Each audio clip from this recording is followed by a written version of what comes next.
Hey everybody. So today I want to talk about a team whose offseason I have really liked so far, and I think they're going to be a much improved team next year from where they were last year.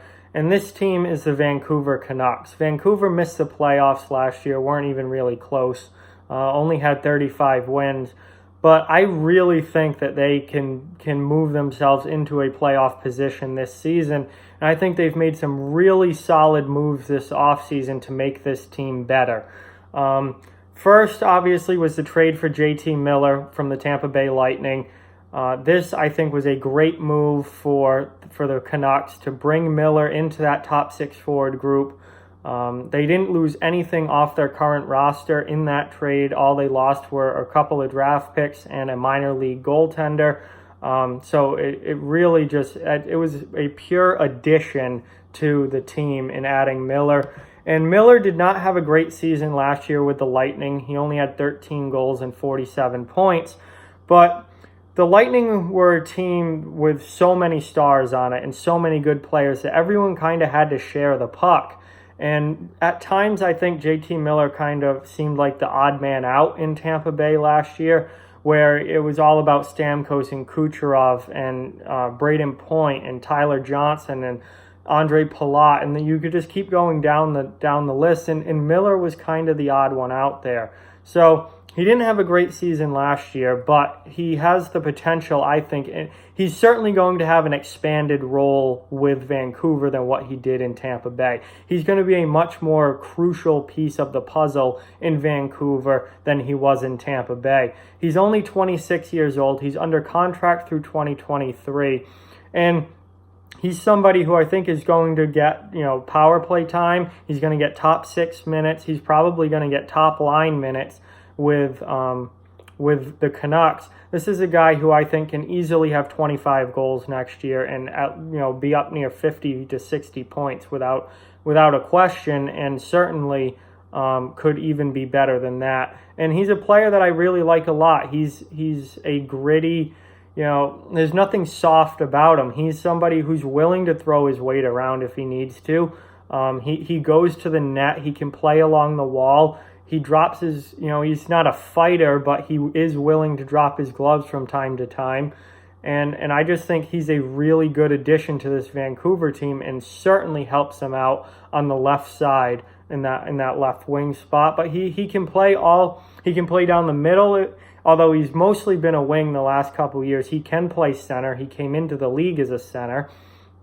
And he can play both wings if you need him to. So he's a very versatile player. He's a gritty guy. He's really willing to do whatever it takes to win, and he brings a lot of offensive potential to the Canucks and helps them in an area where I think they are lacking a little bit, and that is offensively on the wings. Obviously, they have Brock Besser, who is their top goal scorer. But other than that, I think they needed some help in the goal-scoring department on the wings. Obviously, they have a lot of talent with Elias Pettersson and Bo Horvat in the middle, but I think that down the wall was a little bit of an issue, and JT Miller certainly adds to that and helps them out a lot there. And then they hit July 1, free agency opens, and they made a number of decent moves that I really liked, including mostly adding to their defense, because defense was an issue for the Canucks and for last year and has been for the last few years. As Vancouver has gone from, you think about them as one of the top teams in the league in the late 2000s, early 2010s, then they kind of fell down, lost a lot of players, and kind of went through that rebuilding phase. Where the last few years they haven't been very good. Defense has been an issue for them. So they add Jordy Ben. Now Jordy Ben is no star defenseman. He's a bottom pair guy, but he brings depth, and he brings solid depth to that defensive lineup, as does Oscar Fantenberg, another bottom pair guy that they brought in, but just gives them another body there, another solid defenseman who can step in. And, one of those guys is probably going to end up being the 7th D-man. But injuries happen throughout the season, and you can't just have 6 NHL level defensemen. You need 8 or 9 NHL defensemen, because the chances are you're going to have at least 1 or 2 D-men out at points during the season with injuries. And then they made their big splash, their big move, which I think really turned out to be a great move. I think is going to turn out to be a great move for them, because the contract is actually quite reasonable, and that is they signed Tyler Myers. Tyler Myers was one of the best defensemen available on the market this offseason. This wasn't a great free agency year for D-men. Myers was definitely, I think, the top defenseman that people were going to be going after once Carlson re-signed with San Jose. Myers was kind of the guy, and Vancouver went out and got him, and they got him on a 5-year deal at only $6 million per year, which really is not a bad deal at all for the Canucks to get Myers at 6. I mean, in a day and age now where we see, players who really don't even deserve it making $8-9 million per year, to get Tyler Myers at only 6, I think is a very solid deal for the Canucks. So that was their big splash move. That was the move that really made them better. But they weren't done yet. They know that they need help on the wings. They know that they need help offensively scoring. So after the first week of free agency goes by, they go out and make another pretty big splash move, and that is the signing of Michael Ferland. Ferland, coming off a great season with the Carolina Hurricanes, was not re-signed by Carolina.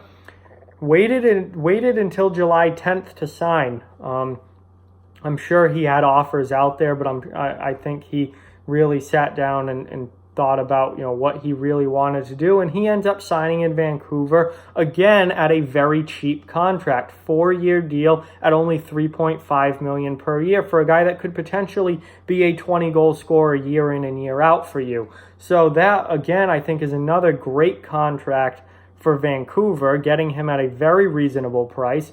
And now you've added Michael Ferland, you've added JT Miller, you've added Tyler Myers. Those are like big moves. Those are moves that significantly improve your team. You add Ferland and Miller on the wings, which is an area that this team needed a lot of help in, and you add Tyler Myers, a big physical veteran defenseman, on your back end, and this team is significantly better. And you have the 2 depth moves as well, adding Jordy Ben and Oscar Fantenberg. So now not only did you make your defense better by adding Myers, you've added depth and made it better by just adding more depth and bodies there defensively. So they've greatly improved their defense. They've greatly improved their wings. And they've already have, between Horvat, Pettersson, and Sutter, and Jay Beagle, who's one of the best fourth liners in the NHL, they're already good down the middle. They really established the areas where they knew they needed to improve, and they went and improved those areas. They added goal scoring. They added defense. The big question now when I look at the Vancouver Canucks roster is goaltending. I think without a doubt, I have their roster up right in front of me here. Without a doubt, this team can be a playoff team. Their defense isn't anything spectacular, but it's very solid.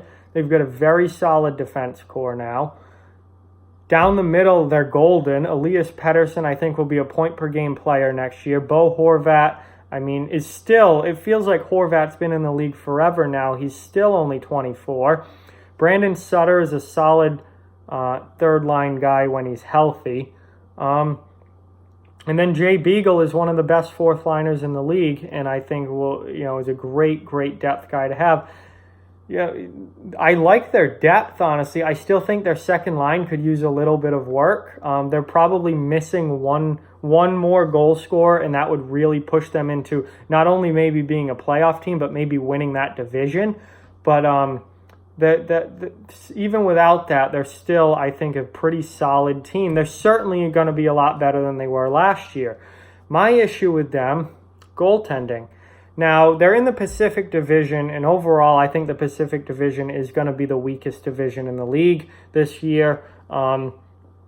That really, if Vancouver was in the Metro, I would not be saying that they're going to make the playoffs.